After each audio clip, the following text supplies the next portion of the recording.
I'm on the bike trail, and it's November 6th. It's a Friday. 75 degrees. So I gotta get a view of the last day where there might be snakes. So I'm really hoping to find some snakes today. So not far out of Reedsburg, though. I came to this this pathway here.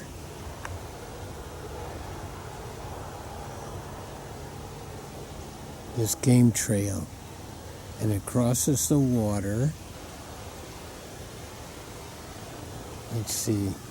And I saw this shiny thing there and I thought, what is that? Is that a muskrat? Is that a toad? A giant toad? A frog? And I look closer and no, it's a rock. Anyway, I'm going to keep going along in this section. Just this one section here, because there's got a little creek along it, and oftentimes I've seen water snakes and garter snakes along here. So we'll see what I can find today. They've got to be on the move. It's like 3 or 4 days in a row where it's been nice and warm like this, and that brings out the snakes. This is looking like great habitat for some snakes. It's rocky, sunny, water. There's got to be other little bugs or little things that they would eat along in this area, but not yet, unless they're really hiding under the leaves. We're going to keep moving, see what we can see. They really would be hard to see here. A lot of places to hide, a lot of leaves, a lot of camouflage, but it's a great location for them. Somewhere around here, there's got to be some. All right, we're going to move on again. The water might be a little cold for the water snakes, but they could still be out here, hanging around the waters. I thought there might be some on the ledges here. Some garter snakes, or some kind of snakes. With the sun right on the cliff here, it just seems like a perfect area for a reptile, a cold-blooded reptile, to be warming up on a day like today. But there's so much brush, it's hard to see anything in there unless they're moving fast, and then I wouldn't be able to catch them with the camera anyway. We've got some more to go here. I'm still hopeful. The water snake's coloring just blends in so well here. The different shades of brown. And the garter snakes are just long and thin and black and yellow. They blend in with all the fallen sticks here. Looks like another game trail, and not a frequent one, but a game trail nonetheless here. There's a little more open areas. It's not as rocky, not as brushy along the edge. Still great habitat, still sunny. Haven't seen anything yet though. It's discouraging. It just might be too late. Maybe they're buried underneath the ground. Not coming out anymore, even though it's warm. I still have some ways to go here yet before I give up. maybe it's not good enough just to have a great habitat and sunshine. Maybe there's got to be food available too. And maybe we're just too late for there to be the food, the little rodents, the little frogs, the bugs. But I was hopeful, and we still have a ways to go yet. I'm still thinking we might see something, some kind of snake. I'm looking for any kind of movement in the weeds at the edge of the water here. Just a little slinky, or in the water, or on the edge near here, or crossing the trail. But you know, this is what science is all about. Trying things, looking, experimenting, not giving up. Just keep trying and seeing if things will eventually work out, or if you'll eventually find what you're looking for. And maybe it won't be in the place you're looking for it. Again, great habitat here. Great conditions, the sunlight, warming up a reptile, cold-blooded reptile, hopefully coming out for one last bite to eat before hibernating. We're getting into great habitat here again, places where they can hide in the rocks, under the rocks, but now it's not sunny in this section anymore. Still have the water and the leaves. It's still nice and warm, but we're not seeing anything yet. Well, I've come as far as I wanted to go in search of the elusive snakes. Water snakes, garter snakes, little brown snakes, little green snakes, red-bellied snakes, hognose snakes, bull snakes. Did not see any of them today on this great day, this great habitat. Just wasn't right though, I guess. No snakes today. It's November 11th, a Wednesday, and I'm at Ableman Gorge, and it's 45 degrees today. The warm weather in November we think is over, but 45 is warm enough for insects to be flying as long as it's above 40. So we may see some insects today, and I don't know what else.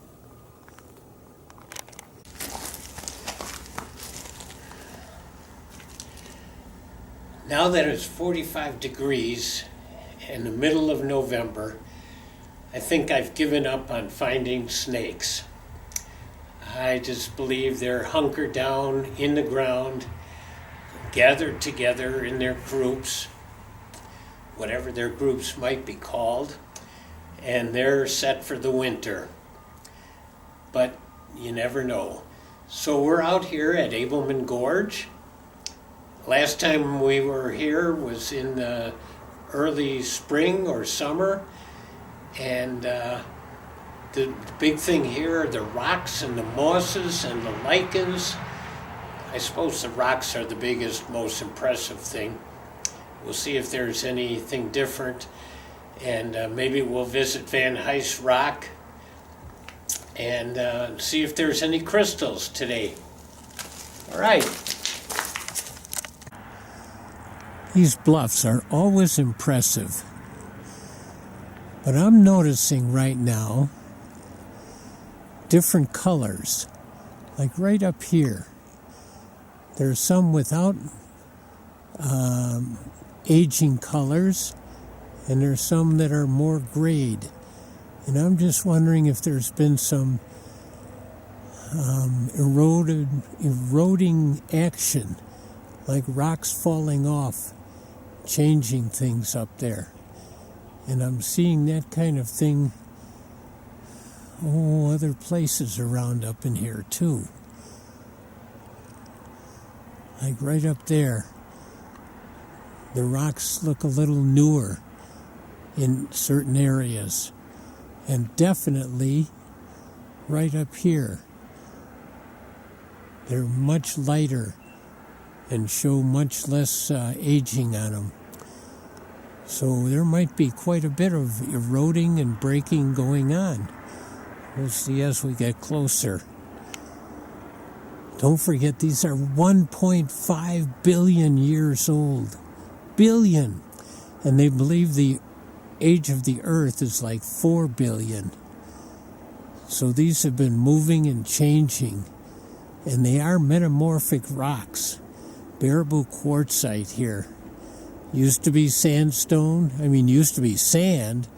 And then turned to sandstone. And then aged, and pressure and movement caused it to become Baraboo quartzite. Much harder rock on the mole scale. Maybe, I'd guess 8 or 9, something like that, out of 10. I know that early in the spring, maybe, or early summer, we were out here looking at mosses and lichens, but I really start liking them. Oh, that's pretty poor, huh? Anyway, these little cup guys here, and the colors on these. And then there's these really soft ones here. These are great. And they're just all over here at Ableman Gorge, all different kinds. And look at this. On this rock, there is just this great abundance of mosses growing on the rock, along with some lichens too. Oh, it's just these small things at this time of the year are the kind of things to be looking at and touching. It's just a tactile kind of experience here with all these different mosses. They're different textures. The mosses on this rock are remarkable. And you wouldn't want to sit on here because that would scrape them off. And it's just such a fragile attachment. And different kinds here. Look at these really smooth ones there. And then there's a little different kind. And then there's the lichens up here. And their job is to break this boulder down over the next 10 million years and make it into sand. All around here, the trees have lost their leaves. The evergreens, the white pines, are still green. But look at the wall. The wall is full of greens, ferns, growing on the rocks yet. And some of the pines growing on the rocks up there too. But mostly a lot of ferns just growing in the cracks, and mosses. Just a wonder of nature here.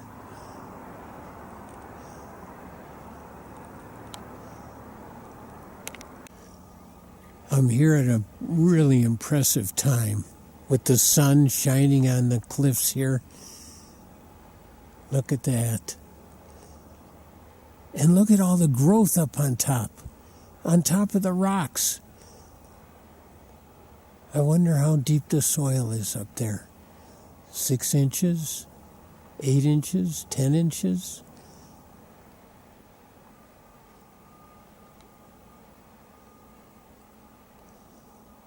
What a great place.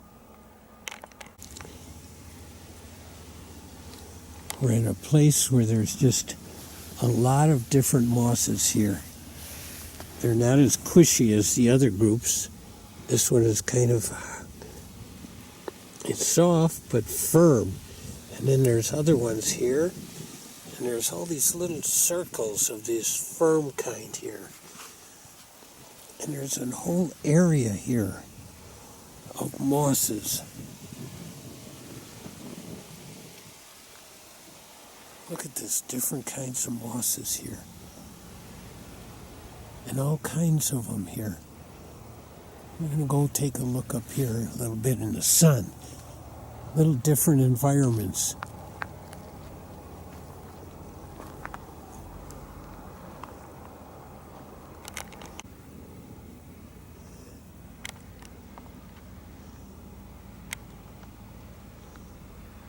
Looks like little fruiting bodies on the mosses. Look at this whole bed of them here. This whole area is full of different kinds of mosses. Here's some more. There's some lichens in here too.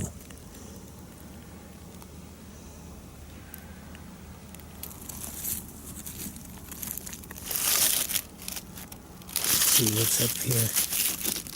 Some mosses, some lichens, an acorn. Oh, a little group of some other kind of moss right here. This is like a moss heaven. This tree is looking dead. The bark is moving away from the center part of the tree, and there's big fungus growing on it. I certainly could not pass this up. It's a gilled fungus. We can see the gills underneath. And under the bark there, one of the things we don't do is knock down trees like this, because some of the first butterflies we see in the springtime live over the winter under the bark. And other bugs do too, and it's food for the woodpeckers. Oh, right across the path here is another great one here.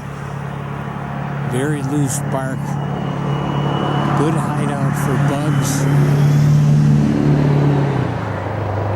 and butterflies, and who knows what else would live there. There's a little pathway here down from the rocks. And my thought is that when it rains and snows, the rains ripple through the rocks up here and maybe form ice and break off some of the little crystals, and then they flow down this pathway here. If the sun was shining, we'd have a little better luck finding the crystals, because the sunlight would sparkle off of them. But after digging through, I did find a few, and they are tiny, but they're all six-sided, and they're quartz crystals, and there's lots of legends about the quartz crystals, that they have energy, and if you carry them around, they give you different kinds of energy. Sometimes they're different colors also, depending on some of the other minerals, chemicals in the rocks. So a little iron might make them a little bit rusty looking. Magnesium might make them a little darker. Different kind. We're obviously right near a road here. Different kind of chemicals will make them different colors. And this is a state natural area, so we're not able to keep them. We have to let them go again. This log is pretty impressive, how it's been decorated with this shell fungus on it.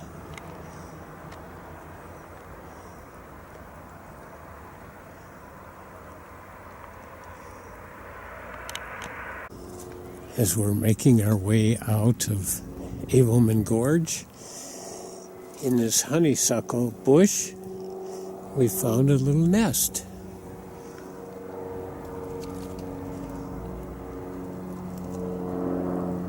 It's a nice time when the leaves are all down to find things like a nest. And let's see if we can prove that this is honeysuckle. Let's take a branch here and break it.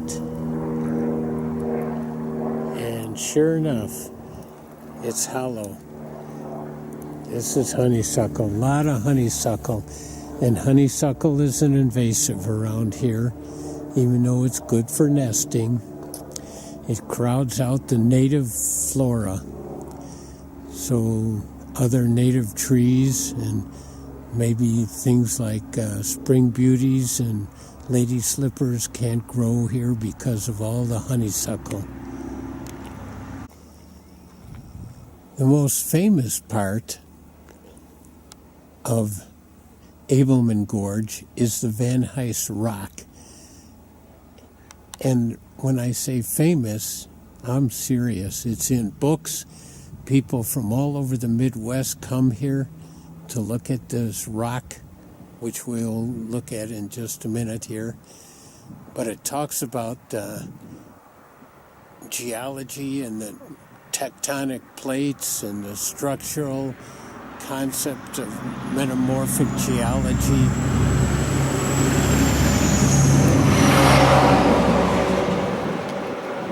So it does demonstrate a lot about the rocks and the movement of the plates, and we'll take a look at this too, and how these bluffs got pushed up over the millions of years.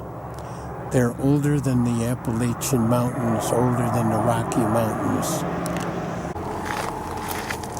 We're right near the highway, so if a truck comes by or cars, you may not be able to hear me. But take a look at this rock. See this crack here? The line's going up this way, and these are kind of more straight here. This is where two tectonic plates. Tectonic plates are rocks that are all together underneath the surface. And two of these tectonic plates came together here. So this one was pushing up. Maybe this one was folding underneath it. And that's the way this all happened here. The pushing up of the rocks, the tectonic plates underneath the earth over millions and millions of years, maybe 1 billion years.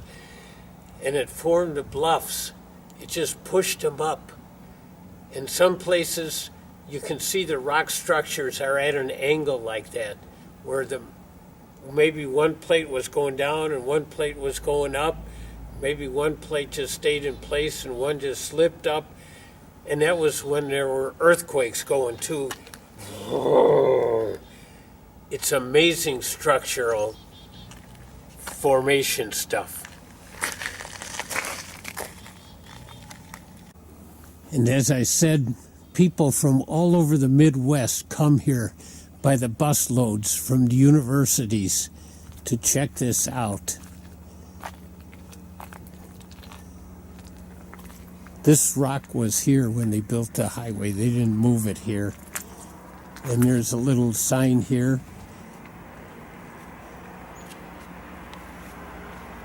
Van Hise Rock.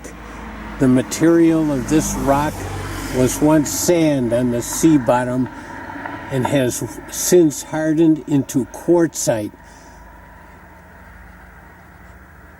It was tilted to the present position by a slow earth movement and then separated from the adjacent cliff by erosion. Come here and read this yourself. It's amazing.